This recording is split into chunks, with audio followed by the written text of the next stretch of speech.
So like at some point in any man's life, obviously life is the way it is. In your instance, it's quite tragic, but I think there's a learning moment there. Like for me, growing up, I was fortunate to have my mom and dad, and after getting the job that I had and aspired to have, I had to then go on my own. So at some point in a man's life, I think you need to be able to go out and fend for yourself and leave the nest. True, so true, yeah. Uncle Obs, what would you say were the first steps in your professional journey after school, going into varsity or college or whatever the case may be? What was that journey like? Chris, unfortunately, I didn't have to go to college then because, as I said, I was brought up by my grandmother and she was working as a domestic worker. Yes. I had to go find work. Yes.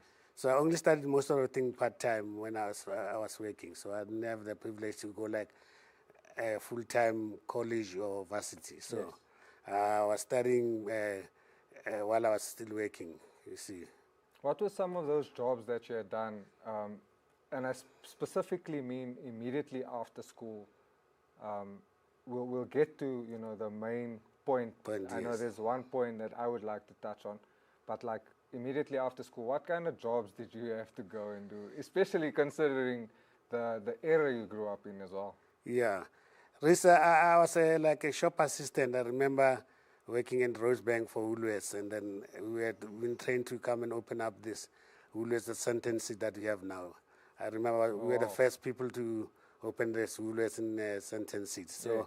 Those were the kind of jobs that I did straight after work. Worked at Pick and Pace and pushing trolleys, those kind of little jobs at bottle store. There's a bottle store called Benny Goldberg out in Lee Water, just close to Alex. That's a famous bottle store. That's where we used to go and push trolleys and those kind of jobs I did, yeah. 100%. And obviously, you mentioned you played some sport at school. What inspired you to pursue the career that you ended up, partaking 26 years in? Rhys, I remember when I got injured in 1990, when I tore my ligaments while playing for a local team called Eddington FC. So I tore my ligaments, then I had to go for an operation. But in those days, I mean, it was like 5,000 for an operation at Rosebank Clinic, in that specialist. And it was a lot of money for me. I couldn't afford it. Until late 1990, it was about to collapse.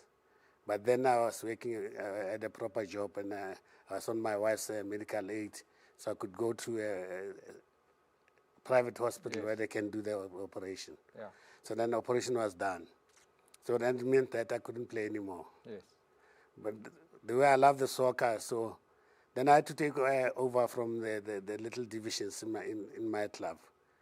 Started trying coaching them, and then that's why I developed the whole thing about football and administration, coaching and administration, yes.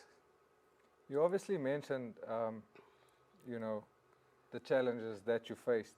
Are there any other challenges? Obviously, I think it's quite tragic to lose your mom that early on, grow up with granny, have to go and fend for yourself, get injured, I'm just trying to paint a picture of, how it gets better over time, I guess. Yeah. Any more challenges after that injury that you might have come across? Well, personally, not even sports-related, just general. First, generally, sports-related, doesn't matter. Yeah, when I lost my brother in 2001, that was very, very tragic. And then a week later, I lost my son. He was still unborn. Oh. And then a month later, I lost my best friend, a guy called Victor Wanda Maseko. He was very close to me. We did everything together. Yes. So we started all the coaching courses together. And even when I came to Red Hill, we came together until he passed on. That's, and I guess for me, you know, these stories are untold. You know, Yeah. I would, that's why we're doing this, is so that it lives on Yeah. beyond us. True. You Yeah. know, our great grandkids can watch That's this it. Yes. True. and say, hey, that's the legend, you know, who had birthed my mom. This is where I Where they come from. Yes. This is his story. These are the challenges that he faced. So surely maybe in future they don't need to go through the same, you know, Yeah. situations. Uncle Obs, in terms of mentors and support systems, we can already tell that, you know, there wasn't much support. Um, although Granny, I'm sure, had done amazing things, and the community you mentioned, I know there's a saying that says it takes a village to raise a kid. Yeah. True. Yeah. So your mentors, your support systems that comes to mind in your earlier stages of life and career. Well, there's so many of them. As I said, in the community, I think I grew up in a community where there were so many leaders that Alex has produced. Yes. You speak people like Ivan Koza, who was born and bred in Alex. The late Mr. Lepile Taunyan, who was my neighbor. He was a headmaster and he was the chairman of the PSL when they started. So there's been a lot of people that were my mentors and that I looked up to, yes. Yeah, that's some prominent people to Yeah, have prominent, that yes. early on in a Yes, township. in the township, yeah. So And I grew under those people, not like watching them on TV live. I could see them every day of my life, yes. No, 100%. That's incredible. Were there any defining moments in your career? Like, how did you end up at radio school? As I said to you, my friend, myself and Wanda, the late friend, we were now into coaching. We were like in serious coaching, and we were going to courses, coaching courses all over the country, and then we were meeting people here and there. So we came across a guy called Gary Weinrecht. So he was running like clinics in the private schools around Santinier. So we met him and said, listen, I want you guys to come help me do holiday clinics. So we started doing holiday clinics with him, and then eventually he said to me, there's a school in Morningside that's looking for coaches. So then I came in a retail with him, my friend Victor as coaches. Yes. Just to come and coach soccer at the school. That's how I got to Red Hill. So with that time, my boss then was Glenn Downing. He's gone to New Zealand. And the headmaster was Mr. Brian Mitchell. So they realized that, no, what do you guys do? You just coach. So now at the moment we just coach. So now what else do you do? Yes. And then we say, but fortunately, my friend had a shop, running a shop in Alex, like a fast food, not like it's sell fast food. Yes. Not like that. So he at least had that income as well. But then my only income then was just the coach. And They said to me, listen, how can you live with the kind of salary only? So we need to take you in and we can see the potential. Then they said, no, we need to get you full-time in the school. So then that's when I started with the admin at Red Hill. So then I took over the admin then. Yes. Yeah.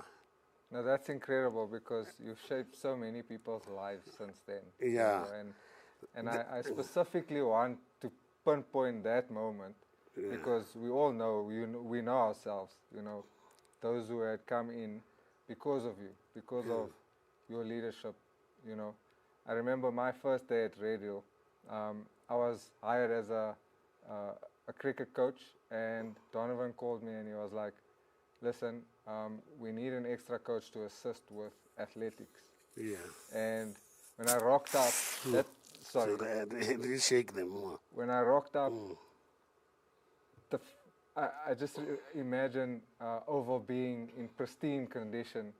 All these gazebos are up, the lines are painted. It just looked like the most professional thing I've ever seen. And, that day, obviously, I just got on with what my role was for the day.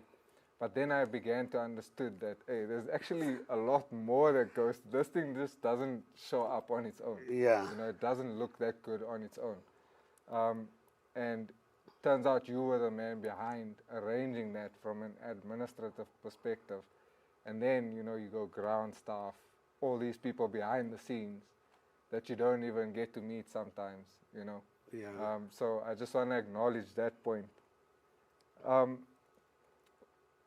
how has the milestones in your career contributed to your personal growth and development? Yeah, Chris, there's a lot of them, I think. As you said, mentioned earlier on, that I've shaped so many people. And for me, I look back and I've seen some of the guys are now doctors, some are lawyers, and then most of them have been professional players that went right to the top. So it has really shaped me like a perfect monitor that I sit back and look at these people. I say, I have touched the lives of these guys. 100%. Uncle Obs, what advice do you have for someone trying to make it as a coach and through sport in general, as a player after school? Obviously, the passion is the first thing. You have to have passion. And you have to have those leadership skills as well. You got to have those parental skills, because as a coach, you become everything. You become a parent, you become a lawyer, you become a doctor, all these things. So you have to have all those characteristics, but the passion is the main thing. Yes. You have to have that passion for the game, and in order to become a very good coach when it comes to every sport. I'm not talking soccer, because now coming to Rachel has exposed me to many other sports. 100%. Yeah. You have to sink or swim quickly. Yes. I came in here as a soccer coach, and then next thing, there's athletics, there's rugby, there's cricket, there's hockey, there's swimming, And when Brian Mitchell left, Mrs. River Canal came to take us a headship. After a year or two, when she was said, listen, for all your hard job, I think we're going to bring up to be a director of sport in the prep school. Yes. So you have to have the passion, and if you've got passion for anything, then you'll succeed. Yeah, So with my passion with the coaching and administrative, they really shaped me to what I am now. And I think also, just thinking about what you're saying and how my career started, is you have to start back home. Yeah. Like, if you're from the township, start in your street. Yes. Find people to coach, so you can, the word integrity is about doing things when people aren't watching. So that's how you learn your skills and your craft. And then when it matters, so when I got to radio, suddenly I have all this equipment, I could just flourish. Yeah. So it's important to start where you are. Interesting what you say, Rhys. When I lived next to the school at Morningside, and then after work I used to drive to Alex and go coach. Then people couldn't understand. Yes. Not being paid, I could just sit at my house next door to the school, watch TV or whatever. But because of the passion and feeling the passion, and I thought there were kids out there who need my coaching skills and need me. So every afternoon after work, I would drive to Alex and coach the boys there and make sure that they get a better life. And then it's very important to always think, go back to where you started. Yeah, that's incredible, and I'm glad we get that, obviously on camera. Uncle Obs, you speak about skills and passion, and for me, observing you over the years, what would you say the most important skills and routines are to be successful? Because I know, for you, it's you rock up at this time, you're at work by 6 a.m., your day starts, you go for a walk at a certain time, everything is, scheduled critically. Would you like to share your thoughts around what, from waking up to getting to work and your day ends, what does that look like? Rhys, I think I'm a person who believes in routine. So that's why you just said I come this time. Everything is done, there's a certain time of doing everything. Yes. So I wake up in the morning, get myself ready, and then drive to work. I get to the office, open my laptop. First thing I check my emails. So I check the emails and make sure that There's no emails that are urgent and then that needs my attention. Then I start planning for the day, what I need to do for the day.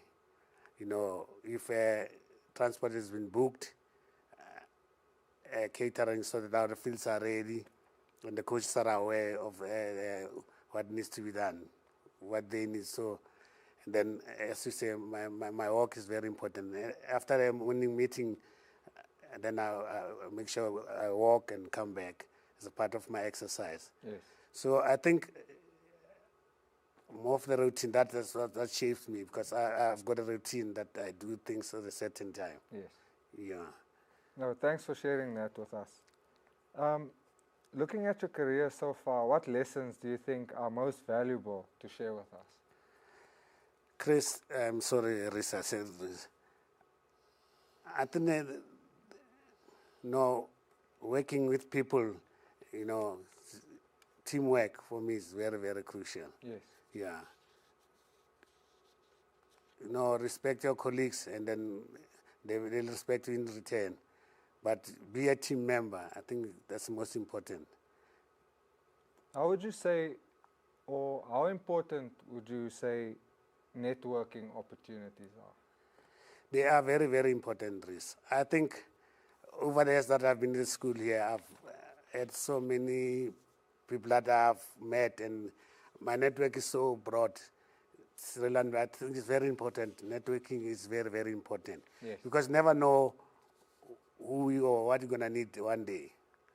If my house has got a problem with plumbing, I know where to go. Yes. If my car is a problem with something else, I know where to go because of networking. If somebody needs something or to go somewhere, I know who to contact, and there's this person who wants to come and see you, or they've got this problem, if you can help them. So networking is very, very important, I think. Yeah, I also find it, you can't just exist and not, get to know someone, exchange numbers, because I think you've just explained why it's so important. So I just thought I'd also get that out there. I think naturally coming from a township, you're not these things aren't taught to us. No. We have to learn them along the way. Yeah. So we would go and play cricket wherever, but you don't get to know the opposition or, that type of thing. So I just thought I'd put that out there as something that's quite important to do for coaches, aspiring coaches, aspiring players. Always network. And then the balance of, the pursuit of success versus happiness and fulfillment. Like, happiness I found recently is having my weekends off. Yeah. But in order to get my weekends off, I needed to work 7 days a week for the longest of time, let's say 9, 10 years. Now I'm starting to realize, I actually need some time off to be able to do other things. How important is that for you? This is very important because over the years, as I said to you, I never also had time. From work, straight to Alex, coach the boys, weekends, they playing matches, and I'm traveling, going all over the place. So I never even had time. If I'm lucky, Sunday mornings probably was my only time that I could have. But it's very important because I didn't have enough time with the family. Because so it's very, very important to have that. So at the moment, I've got that time, and I realize that it's so important to have the time for yourself, but which I didn't have all this other years when I was really involved with the soccer. Would you like to walk us through your first day at radio, or let's fast forward a bit, or you can do both. You can go first day at radio as that soccer coach that rocked up here, what that experience was like, and then your first day as a more senior administrator, or as you say, you were made head of prep school at that time. Yeah. Would you like to share with us what those two moments are like? Rhys, I remember driving into the school, coming with Gary, the guy who introduced us in this. Yes. Just a very like eye-opening. I've never known about the school, and then suddenly we drive into the school, and then the guy takes us through to the sports office. I say, Jesus, what an experience! Schools have a sports office, and in my school we've never had something like that. We got a sports master, but didn't have an office like it was there. So it was a very eye-opening. So we got there and got introduced to the head of sport then. Then, okay, taking us to the fields and showing us around. So it was really eye-opening. And then coming back to when I was elevated, Yes. it was very, very emotional that, someone has realized, I said, no, because of all your hard work, I think you deserve to be in this position. So I took it, with both arms, yeah. and I took it to both arms, and I won't let that down. For someone to show me that confidence that, no, here's this black person. And this, I must also let you know that when I came to Red Hill, there was not many black faces. Yes. Staff, students, yeah, it was like very few. And then for someone to say now, and then, our country, we have to be open that, and then people start looking at you and say, how can we have a black sports director school, elite school like this? Yes. Yeah. So then you have to prove yourself because people always doubt say no. Yeah, but I think it was very eye-opening to be part of that. Yeah. I think that's an important point you touch on, because when I got you, I remember, obviously, I'm very observant, so I observe first, and obviously Donovan Crute, who had hired me, was a colored person. I think there were maybe 2 colored ladies, and like for me, that's inspiring. It's a massive elite school, and there are only so few colored people working there. Over my time, yes. I've been here for 7 years now. So over my time, I've only seen so many, colored people, which is, I hold that as a badge of honor. Yeah. As you say, True, you wanna show the person who hired you, hey, listen, I'm doing this for you, not just for me, because that's how important those roles are. I mean, it got me to where I am and where I'm going in life. Yeah. For you, it had you stay on 26 years later, which is an incredible feat. And then, obviously, you touched on your job description. Do you want to share with us how that's changed over time as well? So you've arrived as an ordinary soccer coach, because I want to paint a picture as to how good this environment can be. Yes. When you really work hard for something. You arrived as an ordinary coach, got elevated to head of prep school at the time. Yeah. What came after that for you? Well, what came after that, remember, Chris, you might remember as well, the school was divided into, we used to have 3 schools, and was ELC, which we called kindergarten or whatever. Yes. And then it was a prep school that was from grade 1 to 7, and then we had high school from grade 8 to matric. 12, Yeah. So I came in, my main focus was prep school sport, yes. And then until Ben Brooks, who was the headmaster of the high school then, said to me, listen, we need to start soccer in the high school, because there was no soccer in the high school. So you played soccer from grade 1 until grade 7. When you get to high school, you have to play rugby. Yeah. There's no soccer. Then I started getting involved with the high school on that ground. So we started slowly to start and build the thing, the soccer in the high school. And then when Mr. Gerasi came through, and then they thought, no, we need to, because the high school had their own sports department, this you can't remember. Yes. And then prep school had their own, to us. Yeah. And then I think when 2016 arrived, they said, no, this school must be, the sports department must get together. It needs to be one. It needs to be one. So then, because initially they wanted to take me out of the prep school to go do sport admin in the high school, but Yes. the prep school said, no, you can't. You couldn't lose me. And then when they matched them, they said, no. Then it means you've got to do admin for the campus as a Yes. whole. Yes. So that's how it changed. Then I became in charge of the campus sport as a whole administration. Yes. Yes. No, that's incredible, and that's a serious job. No, it is. Yeah. I That's mean, it a was tough scary. job, It was scary at the moment. Being used to work with a small school like, and Yes.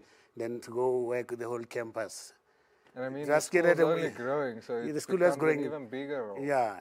At the beginning it was scary, but I remember the guy who was here, the head of sport then, I forget his name. He said to me, I know you will do it.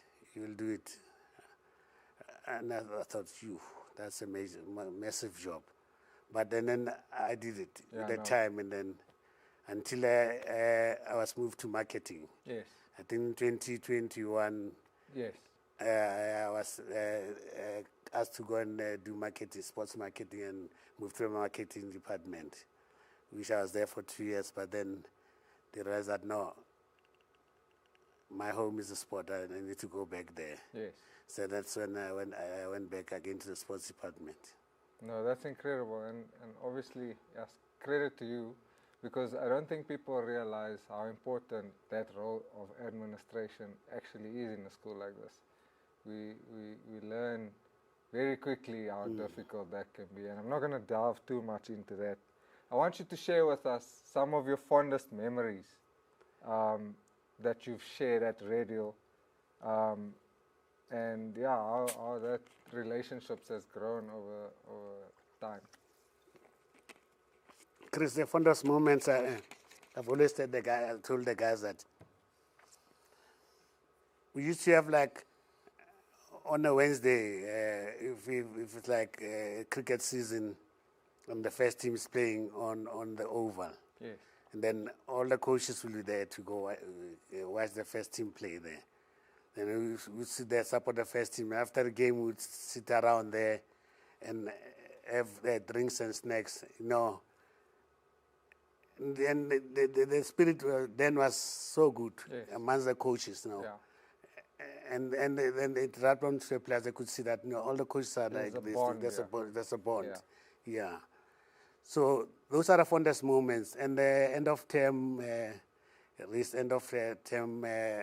parties that we used to have or whatever, we used to get together at the end of the term, those lunches. Wise, I'm sure. Price, yeah. Yeah, no, those are important for sportsmen. They are very important. We need those things more than anything. It's important for you to be able to check in with your teammate. Hey, how's your season gone? Yeah. Even though we're working as coaches, we can always still learn from one another. And I guess, even the Springboks at the highest level, they have, I think most teams, they have, I don't know what it's called, but it's like a bonding session where they go on a camp and they're tasked with all these things, and you just go out and enjoy yourself, get to know the person next to you. So in sport, we can never really lose that. Yeah, no, you can. And then the tours, especially the sports tours that I've been to. But the funniest one is the first one I went to. I still remember it vividly. Friday morning after assembly, we used to have Fridays assemblies in the prep school in these olden days. The one Friday, we need to go down to Mpumalanga, Nelspruit and White River.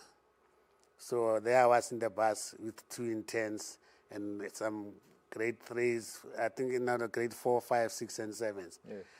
Soccer and netball teams. Sitting in that bus, race 60, in the 60-star bus, driving down to Mpumalanga. With those kids asking questions, how long have we been driving? How long until we get there? When is the next Ultra City? Yes. That's tough. Yeah, that's tough. That's tough. And sitting there, I remember the deputy headmaster and the other teachers were driving in their Mac, in the deputy teacher's Mac. Yes. Right in front of the bus or behind the bus, whatever. So I was sitting there with those kids. And Reese, you won't believe I've never eaten so much junk in my life. sweets, chips, boiled tongue, everything. All the kids can bring. All the kids at this rating. Everything they're just coming, giving to me, and just eating and trying to distress with that. But yes, that's hectic to drive down with those little kids down to Nelspruit, which is like 7 hours if you're on the bus. Yeah, that's one of my fondest moments. Yeah, and I think driving that bus. Yeah, that's also quite important, like sports tours. Yeah, I remember going to Porch. That used to be an annual thing. Yeah, that was just incredible moments. Yeah. Even like when you come back, the students, they see you in a different light. Yeah. Because now you're away from school, away from the norm. You have to be up at a certain time. You have to be at warm-ups at a certain time. The game goes. Then perhaps you're traveling back to your venue. All those small little things, helps the sport grow, I would think. Yeah, and the big one then was 2018 Mauritius. Yes. To take those grade 6 and 7 boys and girls to Mauritius. I think that's one of the fondest moments. And then getting into the catamaran there, driving into the island where we're going to have a braai. Yeah. And I still remember these boys are now in matric and the girl. I can't remember. Oh, yes, Owama. Owama, Wanga, the girls as well there. That's 5 years ago. Yeah, 5 years ago. They now in matric. I remember those boys on the catamaran. Yes, they got so seasick, and they were just vomiting, and I was just working on vomit on the thing there. So that's one of the fondest ones. That was the biggest one to go overseas with these kids. Of course, I was gonna ask you to touch on that. Yeah, that's a really nice one. Yeah. Tell us about where it all began, and what you have achieved outside of radio, because I know about a club, right, called Sheffield United. What was it like coaching in Alex at that club specifically, considering all the crime people were exposed to during the time, and you actually ended up producing some superstars, the likes of Bibo Makola, Lebogang Manyama, Gift Mashaba, etc. Would you like to talk about that period?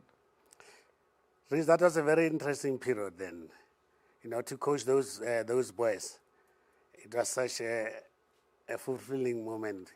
I mean, we had a bunch of very, very, very good players. And then I think, let me go back how it all started. Then I said to you earlier on, when I had my injury, I couldn't play anymore. Yes, you had to go and coach the juniors. I had to coach the juniors. Funny enough, in Alex those days, juniors were not, maybe not Alex, around the country. People didn't care about it. You give them the first team kit. The guys go on their own playgrounds. They're wearing those. I know, yeah. Yes, they look like dresses. Exactly, yes. But when I took over our juniors, I said, no, we can't do that. So I said, we need to find sponsors or whoever can help. You need to buy them like a proper kit, their own kit. They shouldn't be in their first team kit. Sometimes not even washed. Yes. You go, they play, it's all sweaty and everything. And I remember in my days as well, that's why, because I played juniors as well. We used to get the kits not washed and it's all smelling sweat and everything. So then I started that. Then my team, then the Sun 14, they had their own kit.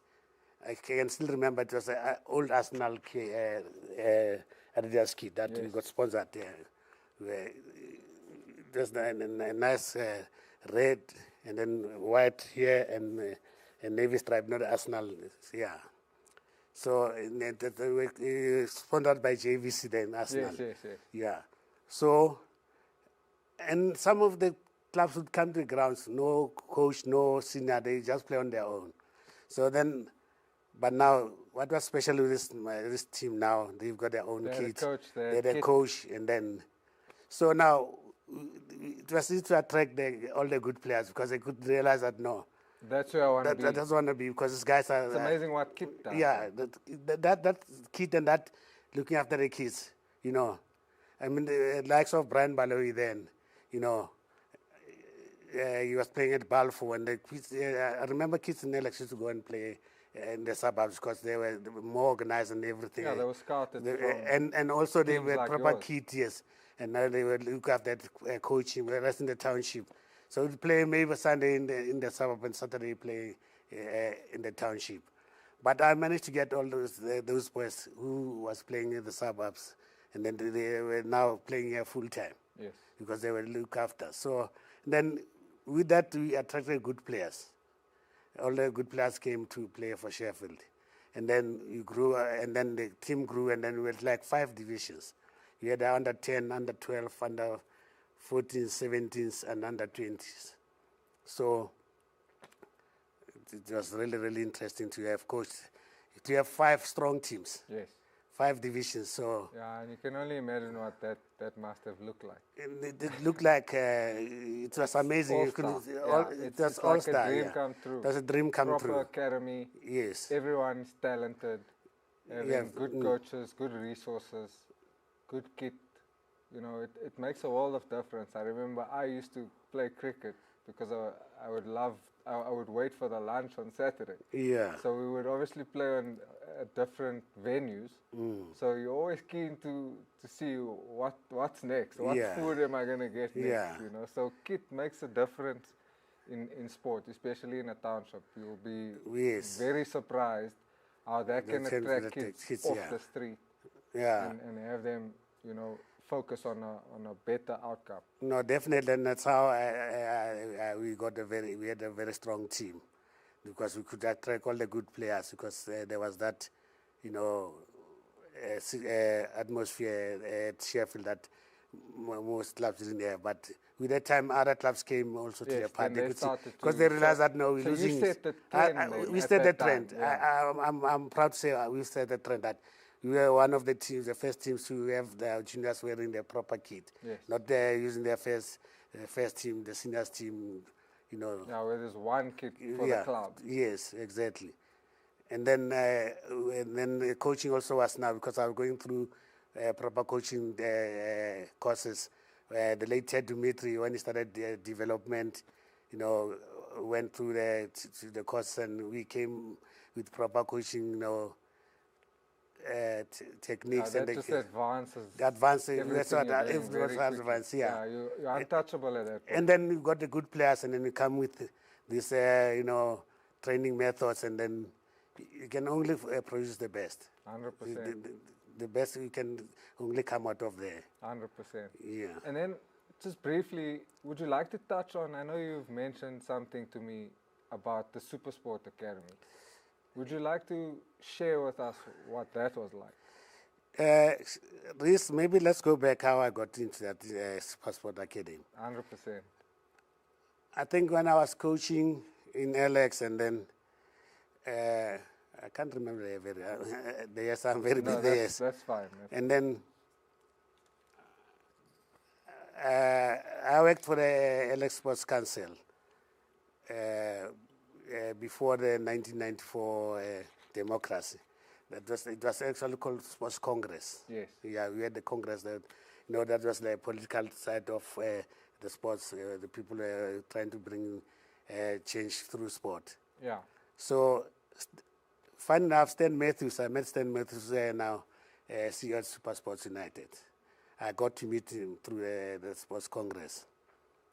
So, there was a year in Balfour Park FC, there's a tournament in Sweden. It's a huge, huge tournament. It's called Gothia Cups. There's about 66 countries from under 12 to under 19s, boys and girls, soccer teams go to that tournament. So Balfour Park FC used to go to those tournaments. So they had to send the under 14s there. So they were looking for a coach. But now Stan Matthews, who I met through a sports congress, and then we got to know each other, recommended me to go take that team to Sweden. So then one time I was sitting at home before, it was during the day, and the guy came and he was a chairman of Balfour Park Football Club. So he came to see me. So now Stan Matthews has sent him to, there's a team that they want to take, must go to this Gothia Cup in Sweden, so we would like you to come and coach that team. I said, no, I have a team in Alex as well, but but it's not a problem. I can come if guys really need someone to come in. So then I got involved with Balfour Park, took the team overseas for a tournament. We went to Sweden and we went to Denmark as well. And then they were under 14 then. Then the next year they were under 15, so I carried on with them. Yes. Then I think it's 2001, if my years come back now. Yes. Then Supersport wanted to open an academy. And then they were going to use the Balfour Park facilities. Then I got to meet Ashley Cotton, who was a big mate. He runs forward zone now. Yes, and many other groups. Yeah, as well. and many other groups. So yeah, so they were the marketing wing for Super Sports United. So Ashley and Stan, the big mates, two Jew boys, very close, and they said, no, listen, we started an academy and it's gonna be here, so we would like you to take the under 17s. So they were going to start with under 13s, under 15s, under 17, under 19s. We need to start an academy. So that's how I got involved with Supersport. Then 2001, we started that academy with the Balfour Park, the Supersport Academy. And then, it was like part-time at the start. It was like in the evening. Yeah. We trained from maybe 6 to 7:30. But then it grew. But by that time, I was involved with Red Hill. I had now my job at the Red Hill as well. Full-time job. Full-time job, but then I could go there after work. But then it became very, very now serious. They said, no, listen. We need you here full-time. Or yeah. No time at all. Yeah, we got to come now full-time. Yeah, then my daughter was now at the Red Hill as well, and I think it was now grade 10, grade 11.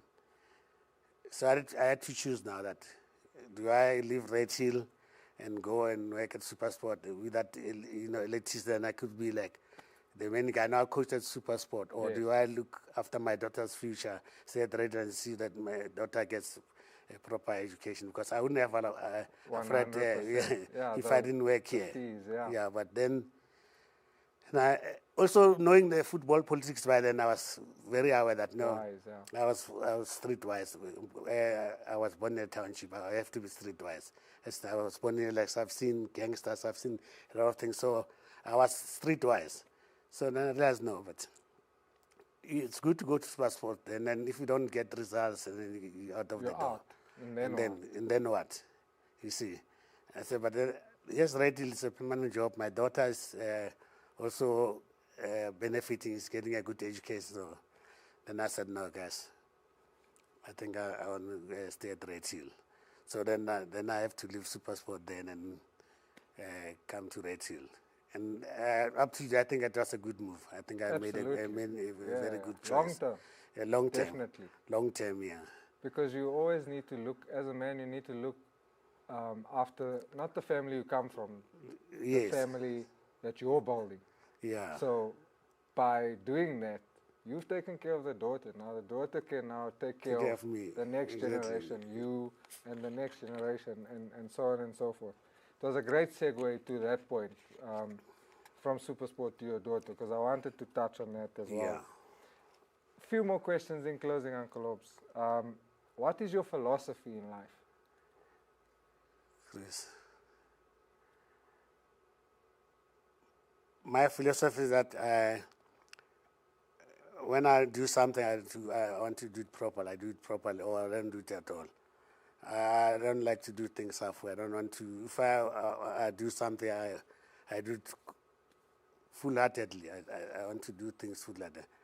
That's my philosophy. Anything that I get involved in, I want all to in or nothing at all? All in or nothing at all, I think that's exactly that point where you have to make a decision between Supersport. Yeah. So that's my philosophy. I rather do it properly, or I don't do it. Yeah, I don't do like half-hearted things. Yeah. Do you have any memorable quotes that resonates with you? Yeah. I've got so many of them. You can just share one if any comes to mind.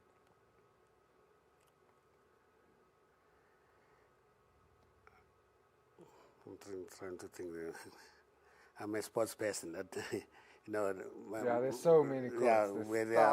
Yeah, that Nelson Mandela says Look, sports. I think Sports can unite the nation. That's my biggest one. It's all about sport. That sports can just bring people together. 100%. How true was that? That is very true. Yeah, it's very true. Through sport, yeah. And fitting that I'm wearing the Springbok jersey because that's actually what, the quote means. Yes. It can unite the nation. We've seen what we've done in the last 2 World Cups. We have 4 out of, however many. But thanks for sharing that. Yeah, so there's so many quotes I'm trying to think of. Yeah, but the big one is about Nelson Mandela said sports can unite the nation. Yes. 100%. Yeah. I'm a firm believer in that as well. That's why it's so important to go and impact your communities. Yes. Because then, you have the next person that's now suddenly out of town, and the next, and the next. So hopefully it can just have a big ripple effect over a long enough time. And more to that, Reese, I think through sport, I think most of my friends or my colleagues or whatever, people around me, it was through sport. So I think the lasting friendships, relationships that you have. It's how powerful sport is. Yeah, how powerful sport is. And as I said, I remember in Alex, when you grew up, we knew each other because we played sports. All the guys played soccer together. We knew each other, the whole township. So that's the power of sport. That shows, 100%. I think it's nice to, end on that note. And then finally, what would you like to be remembered as? When I leave Red Hill or when I leave this world. In general. In general. Yeah. I like to remember that someone who touched many lives, and someone who didn't want to get anything in return. The pleasure of touching lives and making people. I want to remember someone who was passionate of making people, touching people's lives. Mhlekazi, thank you so much. You're welcome. I really appreciate it. Thank you. It's already 5 to 1. Thanks, Carl.